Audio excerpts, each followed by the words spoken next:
यार हो गई स्टार्ट? हाँ ठीक है, ओके। हाँ जैस्मिन देखो, जैस्मिन तुम एक मैंने वो बताया था ना, जैसे dv is equal to minus E dot D R. कौन बताएगा मुझे इस माइनस का क्या सिग्निफिकेंस होता है? अगर फाइनल पॉइंट पे पोटेंशियल कम हो। हाँ मतलब इलेक्ट्रिक फील्ड जिस डायरेक्शन में हम इलेक्ट्रिक फील्ड है ना, उस डायरेक्शन में जो पोटेंशियल है वो कम होता जा रहा है। हम देखते हैं ना ऐसे, electric field is from positive to negative, right? तो इलेक्ट्रिक फील्ड की डायरेक्शन में पॉजिटिव से नेगेटिव की तरफ जा रहे हैं, तो इलेक्ट्रिक फील्ड डायरेक्शन में पोटेंशियल जो है वो कम हो रहा है, इसलिए माइनस लेते हैं, राइट? अदरवाइज आंसर हमेशा उल्टा आएगा, गलत आएगा अगर माइनस नहीं यूज करेंगे। ओके, क्वेश्चन नंबर हम अंडरस्टूड?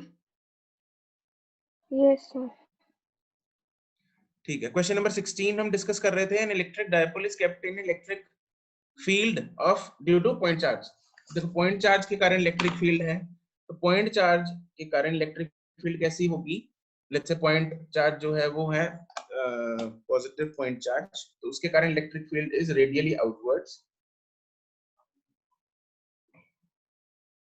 राइट?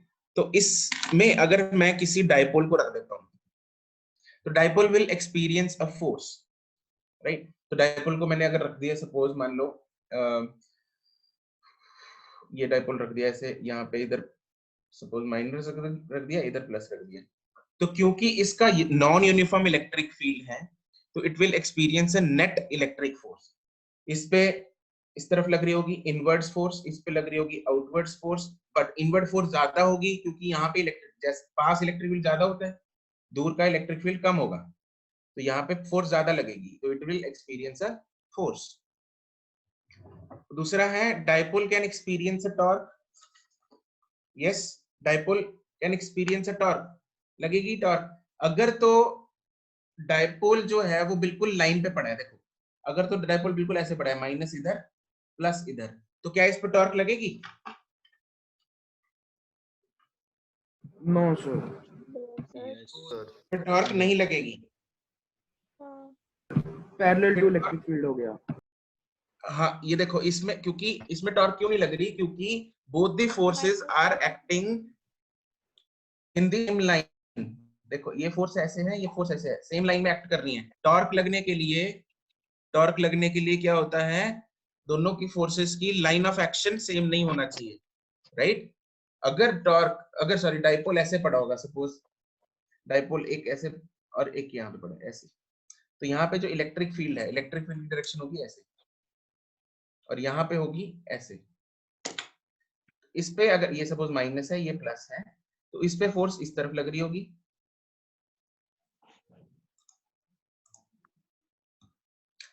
इस पे फोर्स लग रही होगी इनवर्ड्स, और इस पे फोर्स लग रही होगी ऐसे आउटवर्ड्स।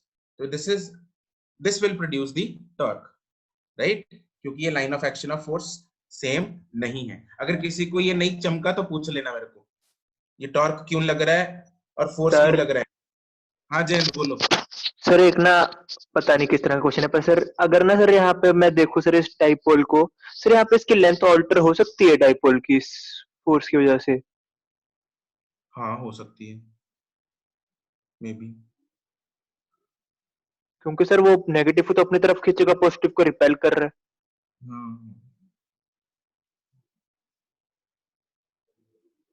तो फिर Obviously, बाद अगर में कहीं टाइड नहीं है तो हो ही जाएगी। तो सर फिर बाद में आके कभी ऐसा हो सकता है डाइपोल रहे ना? देखो डाइपोल के लिए ना रहे, डाइपोल मोमेंट जीरो हो जाना चाहिए, है ना?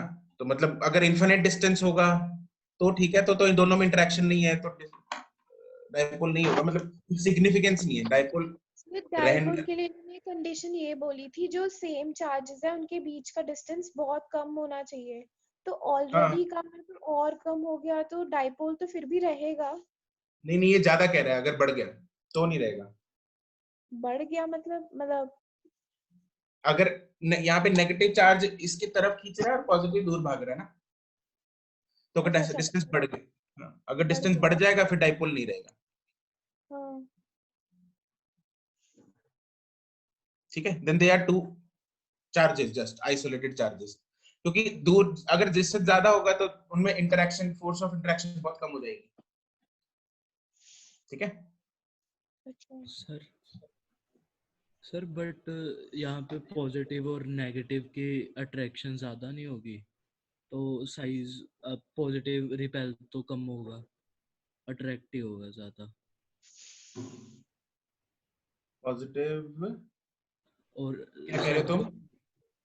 सर जो ये डाइपोल में पॉजिटिव और नेगेटिव चार्जेस है, पॉजिटिव और नेगेटिव चार्ज, सर डाइपोल में पॉजिटिव और नेगेटिव, डाइपोल पे हाँ, ये तो नेगेटिव पे इन पॉजिटिव। इनकी अट्रैक्शन ज्यादा होगी एज कंपेयर टू पॉजिटिव, और पॉजिटिव की रिपल्शन। ओके यार, पता है क्या है इन सब चीजों, देखो ऐसा नहीं, हम सीधा नहीं ना बोल सकते, क्योंकि फोर्स जो है that depends on amount of charge, मतलब क्वांटिटी ऑफ द चार्ज या magnitude of the charge as well as distance. अब हमें इन दोनों के बीच का डिस्टेंस नहीं पता, इस चार्ज का मैग्नीट्यूड नहीं पता, है ना, हो सकता है ये चार्ज ही बहुत ज्यादा हो। अगर ये बहुत ज्यादा चार्ज होगा तो इसका फोर्स इसके साथ ज्यादा हो जाएगा एज कंपेयर टू इसका फोर्स, राइट। तो this depends on multiple factors. तो ये ऐसा हम डायरेक्टली हम कुछ इसको जर्नलाइज नहीं कर सकते। Getting me? Yes sir. Okay sir dipole में डिस्टेंस कम नहीं होता रहेगा? तो यार उससे फर्क नहीं पड़ता, पहली बात तो इसने चलो पूछ लिया क्वेश्चन, दैट डजंट मैटर कि डाइपोल में डिस्टेंस कम हो रहा है ज्यादा हो रहा है, ठीक है। अदरवाइज अगर हमने समझना है, अगर हम इसको फिर भी मतलब आउट ऑफ क्यूरियोसिटी इसको देखना चाहते हैं कि डाइपोल में डिस्टेंस कम हो रहा है ज्यादा हो रहा है, मैं वही बोल रहा हूँ, that depends on the amount of forces acting on the individual charges. इस पे कितनी नहीं फोर्स सर, लग एक रही है, टाइम ऐसा नहीं आएगा कि दोनों इकट्ठे मिल जाएंगे फिर तो डाइपोल खत्म ही हो जाएगा। अर्षित अब डिपेंड करता है ना, इसकी ओरिएंटेशन पे भी डिपेंड करता है, ये डिस्टेंसेस पे भी डिपेंड करता है। अगर मैं डाइपोल को ऐसे रख दूं बिल्कुल, तो दोनों का डिस्टेंस सेम हो जाएगा, है ना, तो इस पे सिर्फ और सिर्फ टॉर्क लगेगा, डिपेंड करता है। तो वो तो परपेंडिकुलर डाइपोल वाला केस नहीं हो जाएगा? परपेंडिकुलर डाइपोल कौन सा होता है? सर जो ओ पॉइंट से मतलब जो एक्स डिस्टेंस पे पॉइंट होता है परपेंडिकुलरली डाइपोल के बीच के डिस्टेंस के। होता है, ये तो एक डाइपोल है। परपेंडिकुलर, देखो उसने कुछ, तुम लोग एक सिंपल से चीज को बहुत कॉम्प्लिकेट कर रहे हो। सिंपल सा क्वेश्चन है कि एक डाइपोल एक electric non uniform electric field में पड़ा है, तो उसमें क्या क्या लग सकता है। तो it depends on orientation, it depends on magnitudes of the charges कि उसमें क्या क्या लग सकता है। उसके बाद किस चार्ज में कितनी फोर्स लग रही है उस पर डिपेंड करेगा, वो कितनी फोर्स से रिपेल होगा, कितनी फोर्स से अट्रैक्ट होगा, ठीक है। तो अगर किसी का मन है तो you can try out many cases, इसमें इस चार्ज को बड़ा करके देख लो, इस चार्ज को छोटा करके देख लो, इस चार्ज को कम करके देख लो, इसको ज्यादा करके देख लो, कुछ भी करके देखो, तो यू विल एक्सपीरियंस कुछ ना कुछ तो फोर्स इसमें लगेगी, कुछ ना कुछ टॉर्क लगेगी, राइट। Getting me? यस है ना। तो इसमें बात उसने सिर्फ इतनी पूछी है कि अगर ये नॉन यूनिफॉर्म इलेक्ट्रिक फील्ड में रख दिया जाए तो क्या होगा, है ना। तो थर्ड ऑप्शन इसमें थी dipole can be in stable equilibrium. क्या ये स्टेबल इक्विलिब्रियम में हो सकता है? स्टेबल इक्विलिब्रियम में क्या होता है? What is stable equilibrium? Net force zero, net torque zero, but ऐसा नहीं हो सकता स्टेबल इक्विलिब्रियम में, ये नहीं हो सकता क्योंकि इस पे टॉर्क या फोर्स कुछ ना कुछ तो लगेगी, राइट। तो ये ऑप्शन गलत हो जाएगी इसकी। और डी पार्ट है, is it possible to find a path not closed? Closed path नहीं होना चाहिए ऑब्वियसली, मतलब सिर्फ एक ओपन पाथ होना चाहिए, इन विच in the field on which work required to move the dipole is zero। तो अगर हम दो पॉइंट्स ऐसे फाइंड कर लें जहां पे पोटेंशियल सेम हो, अगर दो पॉइंट्स ऐसे फाइंड कर लें जहां पे पोटेंशियल इस चार्ज के कारण सेम हो, तो Q into delta V zero हो जाएगा, तो वर्क डन जीरो हो जाएगा, ठीक है। तो अगर मैं बोलूं अगर इसके इक्वेटोरियल सरफेस पे इस चार्ज का इक्वेटोरियल सरफेस कौन सा, इस चार्ज का इक्वेटोरियल सरफेस कैसा होगा पॉइंट चार्ज का? Spherical. Spherical. राइट, तो इसमें अगर डाइपोल को स्फेरिकल सरफेस पे मूव करूंगा तो वर्क डन कितना होगा? Work done in moving a charge zero. Zero. On a equipotential surface पे जीरो होगा। Getting got it? Sir. ठीक है, let's move to conductor and shell theory. Sir एक मैं डेरिवेशन पूछनी थी, वो मेरे को थोड़ी सी कंफ्यूजन है, वैसे तो कर ली थी, मतलब फॉर्मूला याद कर लिया था टेस्ट से पहले। डेरिवेशंस, हाँ डेरिवेशंस पे we'll be moving, let us do step by step, ठीक है? बस डेरिवेशंस हम एक ही करेंगे, तो आई, बाकी कर दी। अच्छी करेंगे, don't worry. Okay sir.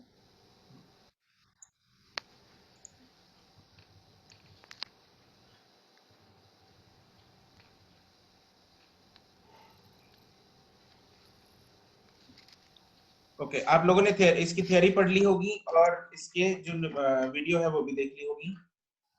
I believe everyone has done that. Yes, कोई है जिसने दोनों काम नहीं किए? Jayant, as expected. सर किया है, इससे मुझे लगा आप पहले बोलोगे किया है, उसको हाथ खड़ा। ठीक है, ओके। तो इसमें से पॉइंट नंबर 6, ऊपर वाले चलो पॉइंट तो सिंपल है, कुछ फालतू पॉइंट है तो पता ही है, बेसिक पॉइंट्स आपको पता ही होगा। Point number 6, inside a conductor electric field is zero. Yes no? Inside a conductor electric field is zero, इसको हम कैसे प्रूव करते हैं?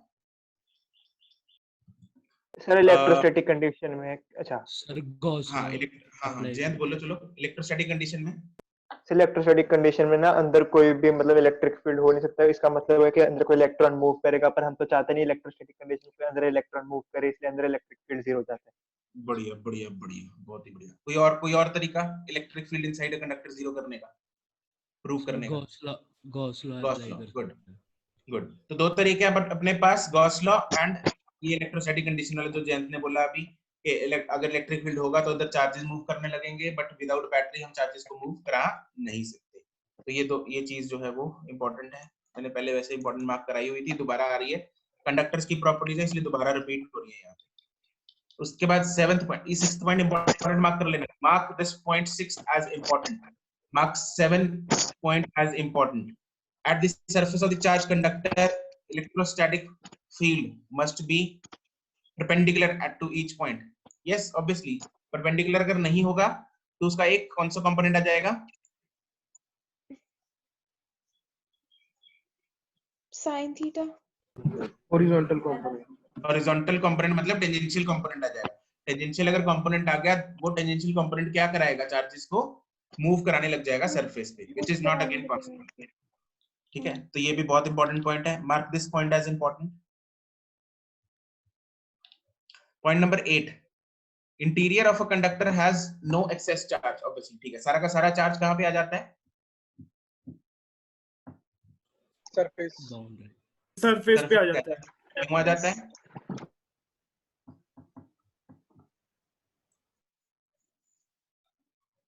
क्यों आ जाता है? रिपल्शन।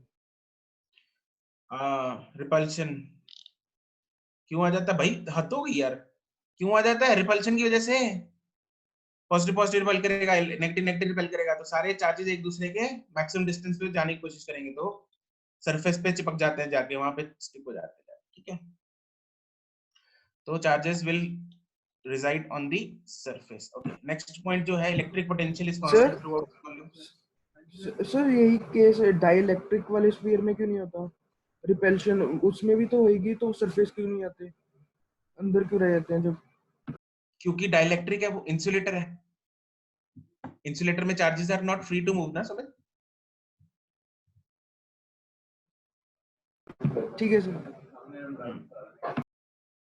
ओके, नेक्स्ट पॉइंट है number 9, electrostatic potential is constant through. हाँ ठीक है, वो तो पता है हमें, बहुत ही बढ़िया। अच्छा, electric field, point number 10, electric field at the surface of the charged conductor is sigma by epsilon naught. इसका प्रूफ किया हो तुम लोगों ने? Yes, sir. बता देता हूँ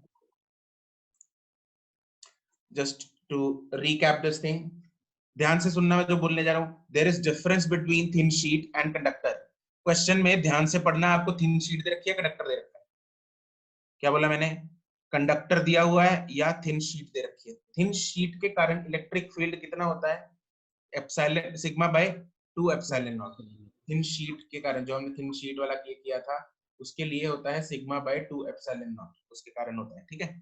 लेकिन कंडक्टर इज, जब कंडक्टर बोला जाए तो that means it is not thin, उसकी कुछ थिकनेस भी है।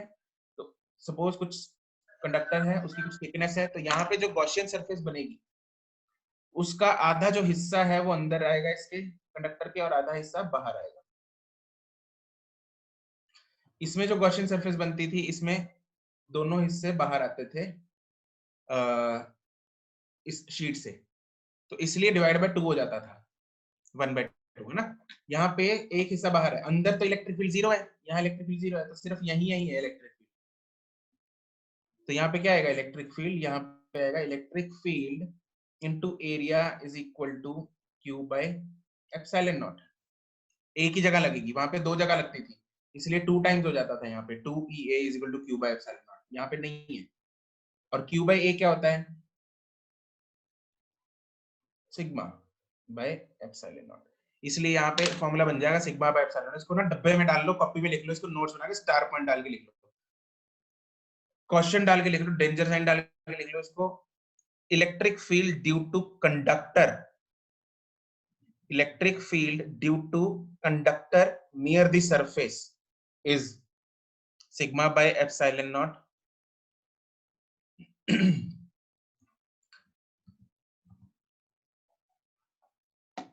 और दूसरा पॉइंट लिख लो, electric field due to thin sheet is sigma by 2 epsilon naught. ये दोनों पॉइंट साथ साथ में लिखना, ताकि जब भी पढ़ो ये दोनों पॉइंट साथ में आए और पता लगे कि डिफरेंस है दोनों चीजों में।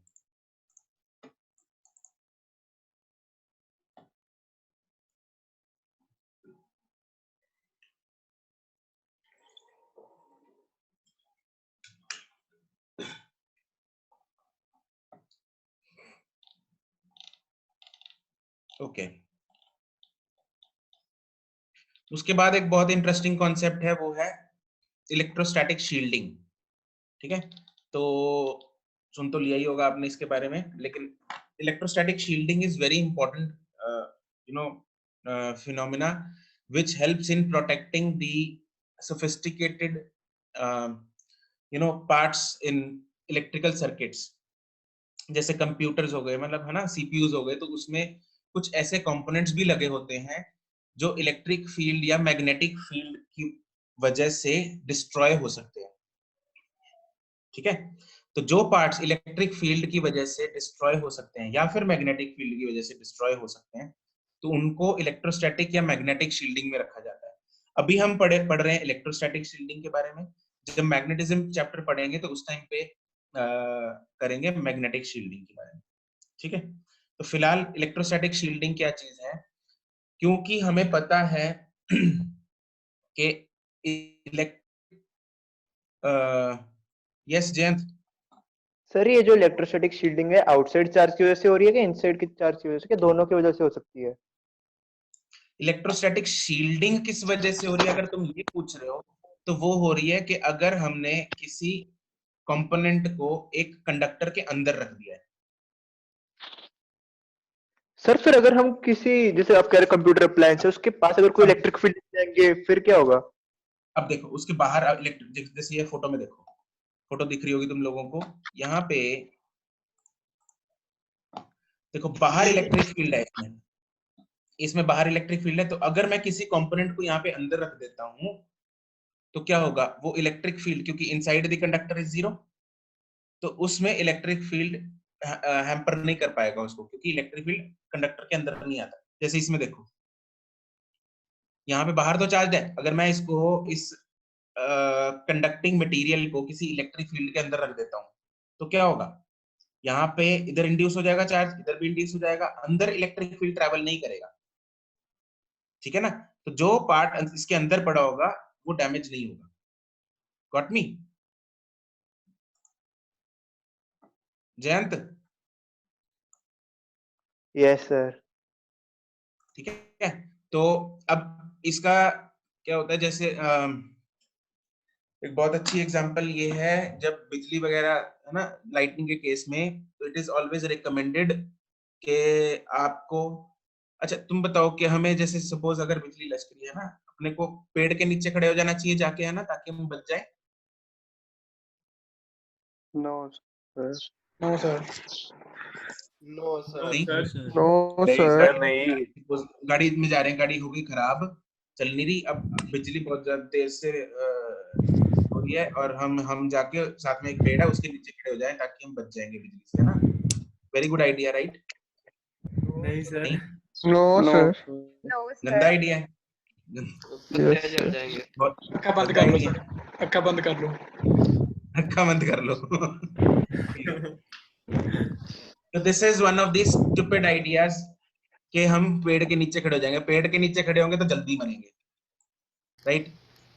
The best option is, yes Sumit, हमें क्या करना है, हमें गाड़ी में बैठे रहना है, क्योंकि गाड़ी इज अ कंडक्टर, ठीक है? तो we will be maximum safe inside the car. तो इलेक्ट्रोस्टैटिक शील्डिंग हो सकती है हमारी अंदर, तो अगर बाहर इलेक्ट्रिक फील्ड प्रोड्यूस हो गया है तो वो गाड़ी में कंडक्टर के कारण होने के कारण अंदर इलेक्ट्रिक फील्ड नहीं आएगा, तो हमें अंदर झटका हो सकता है हम बच जाएं।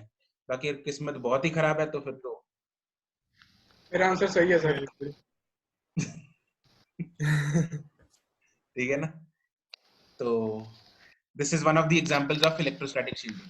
इलेक्ट्रोस्टैटिक शील्डिंग बोर्ड्स में एज इट इज क्वेश्चन आ जाता होता है, तो ये आप लोग इसको मार्क कर लो, ठीक है? ये एग्जांपल लिख लेना कार वाली इलेक्ट्रोस्टैटिक शील्डिंग में। मदरबोर्ड मदरबोर्ड में भी, हाँ। होती है सर। मैग्नेटिक शील्डिंग भी होती है, वो मैं अभी नहीं, वो बाद में बताऊंगा जब हम मैग्नेटिक फील्ड करेंगे। Okay, the last part is joining of two conductors. तुम लोगों को याद होगा जब हमने स्टार्ट किया था ये चैप्टर, तो उस टाइम पे हमने क्या बोला था कि अगर दो आइडेंटिकल, क्या बोला था हमने, दो आइडेंटिकल स्फेरिकल बॉडीज को अगर हम टच करेंगे तो दोनों पे चार्जेस इक्वली डिवाइड हो जाता है। याद है, क्वेश्चंस भी किए थे हमने। ए और बी स्फीयर था, बीच सी को लाए, अनचार्ज को एक साथ किया, तो ए के बीच में रख दिया, तो क्या होगा, है ना? ऐसे क्वेश्चंस किए थे। तो उसमें क्या था, सी और ए जो स्फीयर थे, दे वर आइडेंटिकल इन साइज, राइट? और उसमें जो चार्ज है वो इक्वली डिस्ट्रीब्यूट हो जाता था, बट वो तब था अगर साइज दोनों का सेम होगा। लेकिन अब ऐसा नहीं है। अब हम थोड़ी सी इस पे डिटेल में चर्चा कर सकते हैं कैसे। उस टाइम पे क्योंकि साइज सेम था, तो पोटेंशियल क्या होता है, के क्यू अपॉन आर। पोटेंशियल के पे और आर पे डिपेंड नहीं कर रहा होता, क्योंकि दोनों का साइज क्या होता है, सेम होता है। तो दोनों का पोटेंशियल सेम करने के लिए हम दोनों का चार्ज सेम कर देते थे, तो इसलिए चार्ज को इक्वली डिवाइड कर देते थे। बट अब अगर एक स्फीयर और दूसरा स्फीयर का साइज डिफरेंट है, let's say this is R1, this is R2, तो इन दोनों को अगर कनेक्ट करते हैं या वायर के साथ या ऐसे टच कर देते हैं, तो कितना चार्ज जो है वो डिस्ट्रीब्यूट हो जाएगा दोनों पे। उसके लिए हमें क्या करना है, उसके लिए दो चीजें लगानी है। ये मेथड आता है आपको, है ना? आता है ना? तो मैं जस्ट फास्टली इसको ओवरव्यू दे रहा हूं एक बार। तो हमें नहीं क्या आता करना है, सर। हाँ, रीडिस्ट्रीब्यूशन कर रहे हैं हम, बस रीडिस्ट्रीब्यूशन। तो इसमें दो प्रिंसिपल्स लगाने हैं। अच्छा जयंत, कौन कौन सा लगाना है? सर पता नहीं क्या है। अभी तो बोला तो आता है। मैंने कहा नहीं आता। अच्छा नहीं आता, क्यों नहीं आता यार? कमाल है यार, तुम लोग वीडियो ध्यान से नहीं देखते। वीडियो में कब कराया सर ये? वीडियो में होती नहीं थोड़ी बहुत चीजें तो। चलो सुनो, ध्यान से सुनो यार, मैं फिर अच्छे से बता रहा हूँ इसको। Redistribution of charges, redistribution of charges करेंगे जब दो कंडक्टर्स को हम टच करते हैं, when two conductors are brought in contact. ठीक है, तो अगर मेरे पास दो कंडक्टर्स हैं, मान लो ये R1 ये R2, इस पे चार्ज था इनिशियल Q1, इस पे चार्ज था Q2, ठीक है। अब ये इनिशियल था, अब इन क्या किया, इन दोनों को कनेक्ट कर दिया, R1 R2, इसको किसी वायर के साथ कनेक्ट कर दिया हमने। तो इस पे final charge let's say after redistribution Q1 और Q2 आ गया, स्मॉल q1 स्मॉल q, ये फाइनल आ गया आफ्टर रीडिस्ट्रीब्यूशन, ठीक है। तो हम अपने को बोल दिया कि फाइंड दीज टू चार्जेस, कितने होंगे ये Q1 और Q2। तो हमें इसमें दो चीजें लगानी है, ठीक है, टू स्टेप प्रोसेस है ये।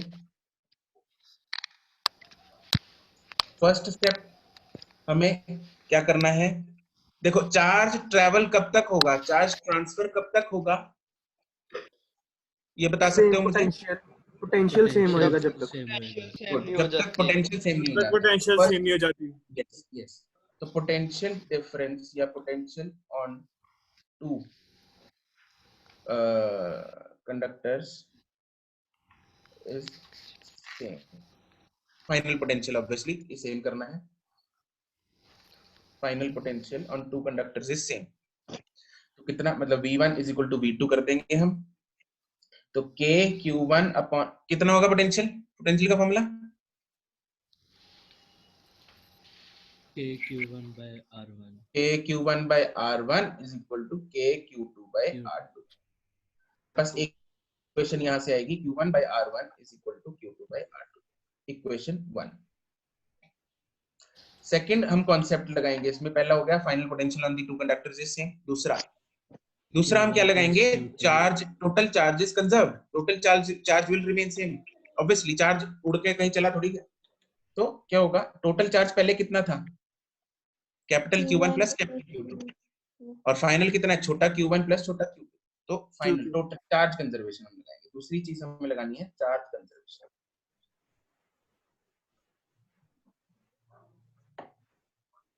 तो उसमें होगा Q1 plus Q2 is equal to Q1 plus Q2, this is equation 2। तो मेरे पास दो इक्वेशन, दो वेरिएबल है, I can solve the equation, I can solve the values of Q1 and Q2, small q1 Q2 आ जाएंगे। Yes sir. ठीक है, तो this is the method to solve redistribution of charges।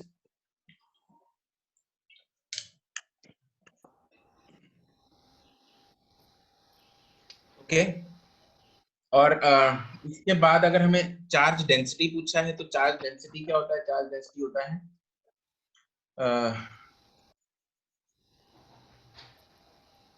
Charge upon area, charge upon area 4 pi r1 square, sigma 1 और sigma 2 will be Q2 upon 4 pi r2 square। R2। ठीक है, तो अगर चार्ज डेंसिटी पूछा वो निकाल सकते हैं। Okay sir. तो ये सब चीजें आप नोट कर लो, आपको पता होनी चाहिए। सर आगे चलते, हाँ जी सर, अगर हम जो पहले वाला चार्ज था उसमें से x लूज होएगा तभी उसमें x क्या होएगा ना, दूसरे वाले हाँ स्फीयर में। यस यस, तो अगर हम उसके सरफेस पर जो पोटेंशियल लेते हैं उसे ले लें और दूसरे के कारण उस पे सरफेस पे जो पोटेंशियल होगा दोनों को ऐड करके इक्वेट कर दें, तो भी सिंपल एक इक्वेशन से आंसर आ जाएगा। x की वैल्यू निकल आएगी तो उसमें से माइनस कर दें Q1 की वैल्यू आ जाएगी छोटे की, और उसमें ऐड करके छोटे Q2 की वैल्यू आ जाएगी। मतलब तुमने इनडायरेक्टली ये इक्वेशन तो यूज कर ही ली ना, ये चार्ज कंजर्वेशन तो इनडायरेक्टली यूज हो ही गया। तुमने x जो लिया एक में से माइनस किया, एक में से प्लस किया। x तुमने क्या किया, एक में से x को माइनस कर दिया, एक में प्लस कर दिया।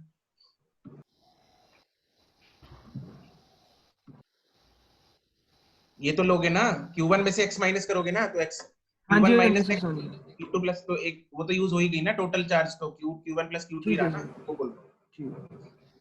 तो हमें वो तो यूज करना ही पड़ेगा चार्ज कंजर्वेशन। हाँ जी। ओके चलो आगे चलते हैं। Sir 1 minute sir, 1 minute. अच्छा करो note.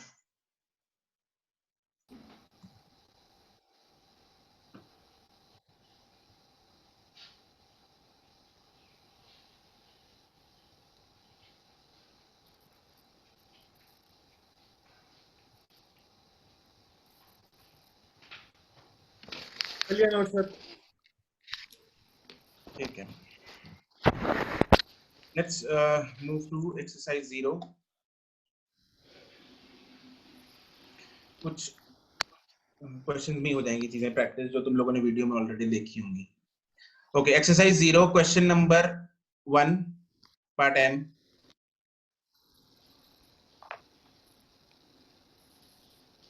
Question 2,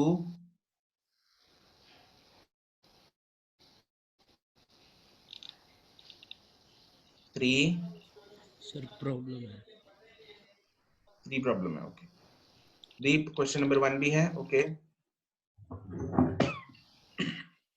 a positive point charge q is brought near the neutral metal।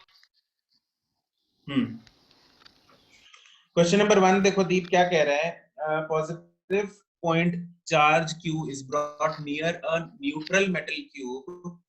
तो फर्स्ट में नॉन यूनिफॉर्म क्यों होगा? The interior remains neutral and the surface gets non-uniform charge distribution। Non uniform ही रहेगी ना, क्योंकि यूनिफॉर्म चार्ज डिस्ट्रीब्यूशन में तो सेम चार्ज हर जगह पे डिस्ट्रीब्यूट होता है। यहाँ पे तो प्लस एक साइड में इकट्ठा हो जाएगा, माइनस एक साइड में इकट्ठा हो जाएगा, तो नॉन यूनिफॉर्म हो गया दी।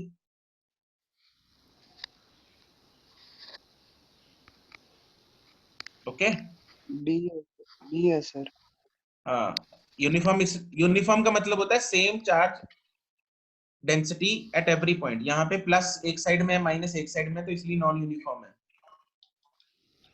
Okay, question number 3, two spherical conductors A and B of radii हमें दे रखे हैं, डिस्टेंस दोनों का दे रखा है। The spheres are connected by, देखो अब यही है, spheres are connected by a wire, then in equilibrium condition ratio of magnitude of the electric field. तो रेशियो ऑफ द देखो इलेक्ट्रिक फील्ड निकालने के लिए पहले चार्ज निकालना पड़ेगा दोनों पे, समझ रहे हो? अपने को वैसे हो जाएगा तुम लोगों से अभी, यस सर, हिंट दे देता हूं मैं तुम लोगों को एक बार। देखो if the spheres are connected, ratio of the electric field find करना है ना, electric field on the surface of A to the electric field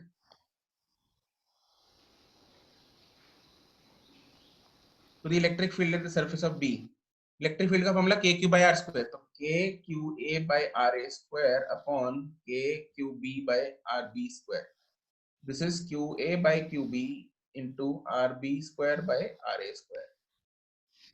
अब QA/QB का रेशियो निकालना है हमें, वो हम इसी चीज को यूज करके निकाल लेंगे। ये रहा QA/QB। तो QA/QB इज RA/RB, है ना, राइट?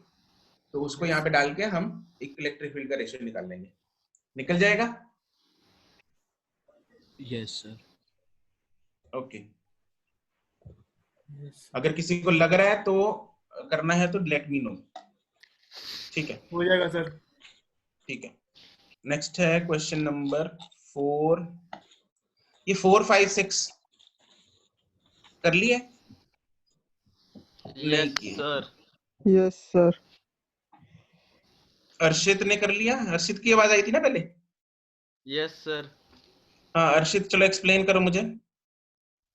सर जो मतलब कि जो उसी जो आपने अभी वो ड्राइव करवाया था फॉर्मूला, उससे मतलब जितना रेडियस कम होगा फिर उस हिसाब से ये इलेक्ट्रिक फील्ड ज्यादा नहीं होगी। हाँ, देखो सबसे इंपॉर्टेंट चीज पहले तो यहाँ पे हर पॉइंट पे पोटेंशियल सेम होगा बच्चों। क्वेश्चन नंबर 4, 5, 6 तीनों सेम डायग्राम के लिए हैं। क्वेश्चन नंबर 5 सबसे पहले करेंगे। 5 में the potential has the correct relation, potential at A, B, C and D should be same. Why?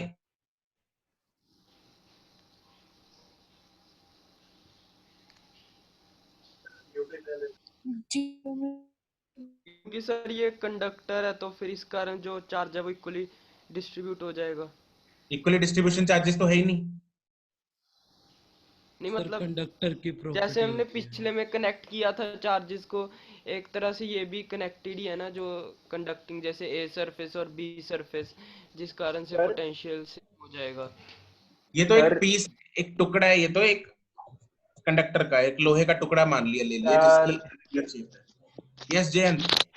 Sir क्योंकि सर हमने प्रॉपर्टी पढ़ी है that electric potential through out the volume of the conductor is same. अच्छा, वैसे तो volume नहीं, यहाँ पे तो सरफेस की बात हो रही है। तो सर सरफेस पे होता है ना कंडक्टर जो जितना चार्ज होता है। देखो हाँ अच्छा क्यों होता है, चलो ये बता दे मेरे को। सारे सरफेस क्योंकि पे सर सेम अंदर सारे सरफेस सेम क्यों होता है? जयंत जयंत जो हमने पढ़ा है ना, मतलब जो तुम स्फीयर की बात कर रहे होगे है ना, स्फीयर की, हाँ जी सर। तो स्फीयर तो सिमेट्रिकल नहीं हो गया सर, ना सर। पर सर ऐसा तो वहां पे कुछ नहीं था, वहां पे कंडक्टर लिखा है, तो कंडक्टर तो कोई सा भी हो सकता है। हाँ हाँ, तो मुझे अच्छा मुझे रीजन बता दे क्यों सेम है फिर सारे सारे पॉइंट्स पे।